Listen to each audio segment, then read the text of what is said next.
ജിദ്ദയിലെ അല്ലെങ്കിൽ സൗദിയിലെ പ്രവാസികളോടാണ്. ജിദ്ദയിലേക്ക് വരുന്നുണ്ടെങ്കിൽ ജിദ്ദ ടവറിൻ്റെ തൊട്ട് താഴെയായിട്ട് ഒരു ബീച്ചുണ്ട്. കുട്ടികൾക്കും വലിയവർക്കും സ്ത്രീകൾ ഉൾപ്പെടെയുള്ളവർക്ക് ഇറങ്ങാനും കുളിക്കാനും പറ്റിയ സ്പോട്ടാണ്. ആഴം കുറഞ്ഞതും കൂടിയതുമായ സ്ഥലങ്ങളുണ്ട് ഇവിടെ. പോലീസിൻ്റെയോ ആരുടെയും റെസ്ട്രിക്ഷൻസ് ഇല്ലാതെ നിങ്ങൾക്കിവിടെ ഇറങ്ങാം. ഇതുവരെ റെസ്ട്രിക്ഷൻസ് ഒന്നും കൊണ്ടുവന്നിട്ടില്ല. രാത്രിയെന്നോ രാവിലെയെന്നോ എന്നില്ലാതെ ആളുകൾ തടിച്ചു കൂടാറുണ്ട്. ജിദ്ദയിൽ അടിച്ചു പൊളിക്കാൻ പൈസ ചെലവില്ലാതെ ഒരു സ്വിമ്മിംഗ് പൂളിൽ ഇറങ്ങിയ ഫീൽ നിങ്ങൾക്കിവിടെ കിട്ടും.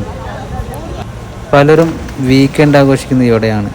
ജിദ്ദയിൽ ഇങ്ങനൊരു സ്പോട്ടുള്ളത് അധികം ആർക്കും അറിയില്ല. ആഴം കുറഞ്ഞതിൽ നിന്ന് കൂടുതലിലേക്ക് പോകുന്നതുകൊണ്ട് അപകടങ്ങളൊന്നും ഉണ്ടാവാറില്ല.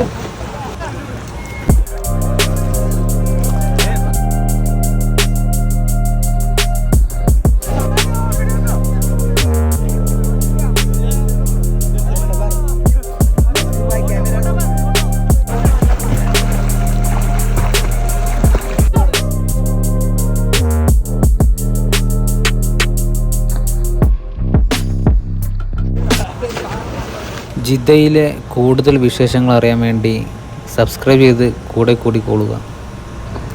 Thank you for watching. Subscribe ചെയ്യാൻ മറക്കല്ലേ.